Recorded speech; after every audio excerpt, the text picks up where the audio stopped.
Channel 5 news நேயர்களுக்கு வணக்கம். இன்னைக்கு நம்ம பார்க்கக்கூடிய விஷயம் என்னன்னா, இந்த யூபிஎஸ்சி தேர்வு நடந்து முடிஞ்சிட்டு அந்த தேர்வுல சில சர்ச்சைக்குரிய கொஸ்டின்களை கேட்டதாகவும் தேர்வு எழுதிய மாணவர்கள் சொல்லதா தகவல் மெயின் ஸ்ட்ரீம் மீடியால போட்டுட்டு இருக்காங்க. இந்த பரீட்சை எழுதவங்க சொன்னாங்களா எனக்கு தெரியல.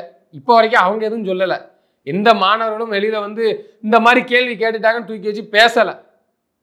ஆனா மெயின் ஸ்ட்ரீம் மீடியாக்கள் ஊடகங்கள் என்ன செய்யுதுன்னா, தேர்வு எழுதிய மாணவர்கள் இந்த கருத்தை தெரிவிக்கிறாங்க, சர்ச்சைக்குரிய கேள்வித்தாள கேட்கிறாங்க, கொஸ்டின் கேட்கறாங்க அப்படின்றது. என்ன கொஸ்டின் மொத்தத்தில் அப்படின்னா 78வது கேள்வியில என்ன கேட்டிருக்காங்கன்னா, சுயமரியாதை இயக்கத்தின் நிறுவன தலைவர் அப்படின்னு தான் கேட்டிருக்காங்க. ஏன் இதை சொல்றோம்னா, திராவிட கழகத்தின் தலைவர், முன்னாள் தலைவர் அப்படின்னு கேட்டிருந்தாங்கன்னா அவங்க சொன்ன மாதிரி நாயக்கர் அப்படிங்கிற பேரை போடாம ஈவேரா அப்படின்னு போட்டிருக்கலாம். என்ன கேட்டிருக்காங்கன்னா, நிறுவன தலைவர் கேட்கும் பட்சத்தில் சாதி பேரை சொல்லி போட்டாங்க. இதுல என்ன பிரச்சனை அப்படின்னு எனக்கு தெரியல. என்னை பொறுத்த வரைக்கும் கேட்டீங்கன்னா, கேள்வி கேட்டதும் சரிதான், அந்த 4 ஆப்ஷனா கொடுத்த அந்த ஆன்சரை வச்சிருப்பாங்க தெரியுமா, அதுவும் சரிதான். அந்த கேட்ட கேள்விக்கு அந்த ஆப்ஷன்ல இருக்கக்கூடிய ஆன்சர் சரிதான், அப்படிதான் சொல்லணும். அவங்க ஒருவேளை திராவிட கழகத்தின் தலைவர், இப்ப இருக்க தலைவர் கி வீரமணி, முன்னாள் தலைவர் கேட்டிருந்தா நீங்க சொன்ன மாதிரி வெறுமனையா பேரை மட்டும் போட்டிருக்கலாம், ஈவே ராமசாமி அப்படின்னு போட்டிருக்கலாம். ஆனா அந்த சாதி பேரை சொன்னதுக்கு ரீசன் என்னன்னா, நிறுவன தலைவர், சுயமரியாதை இயக்கத்தின் நிறுவன தலைவர். அப்போ கேட்ட கேள்விக்கு அந்த ஆன்சர்ல இருக்கிற ஆப்ஷன் பதிலும் சரிதான். இதற்கு ஸ்டாலின், அதாவது திமுக எந்த போராட்டத்தையுமே எடுக்கல. இதுலதான் அந்த ஏமாத்துத்தனமே இருக்கு. திமுக கையில எடுக்கல. கொள்கை தலைவர் ஏன் எடுக்கலன்னா, தேர்தல் நெருங்கினா அவங்க எடுக்க மாட்டாங்க. அது போன தேர்தலே பார்த்துருப்போம். வேலை எதுக்கு தூக்குனாங்க, எடுக்கல. திமுகவை சேர்ந்த தீக பற்றாளர் நாங்க அதுல இருந்து ஊறி இங்க சட்டமன்றத்துக்கு வந்திருக்கோம், நாடாளுமன்றத்துக்கு போயிருக்கோம் சொல்லி இந்த ஊரின்னு சொல்லுவாங்களே, எங்கள் பரம்பரை திராவிட பரம்பரை, இனமான பரம்பரை, சுயமரியாதை பரம்பரை, அதுல இருந்து வந்தவங்க என்னைக்கும் பின்வாங்க மாட்டோம் பேசுறவங்க யாரும் வாயை துறக்கல.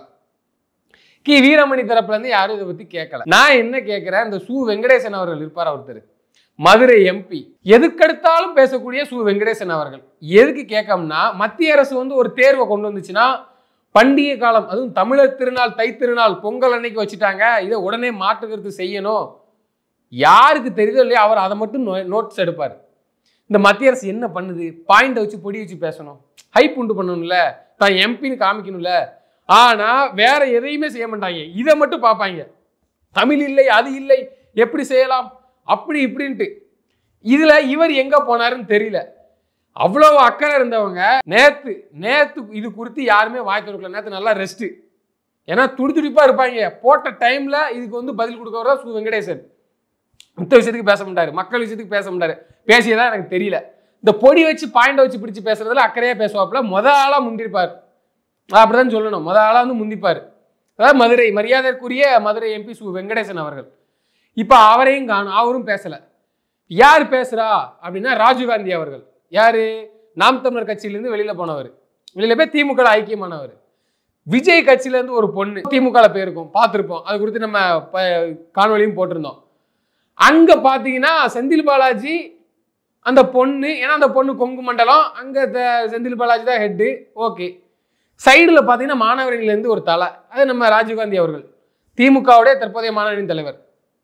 அவருக்கு எந்த மாதிரியான வேலை கொடுக்கப்பட்டிருக்கு, ஏற்கனவே நாம் தமிழர் கட்சியிலேருந்து பிரிஞ்சு போனவங்களை எப்படி சொல்றது, அண்ணா அறிவாலயத்தில் மிக உபசரிப்பு, சிக்கன் மட்டன்லாம் போட்டு அவர் தலைமையில் நடந்து பார்த்துருப்போம்.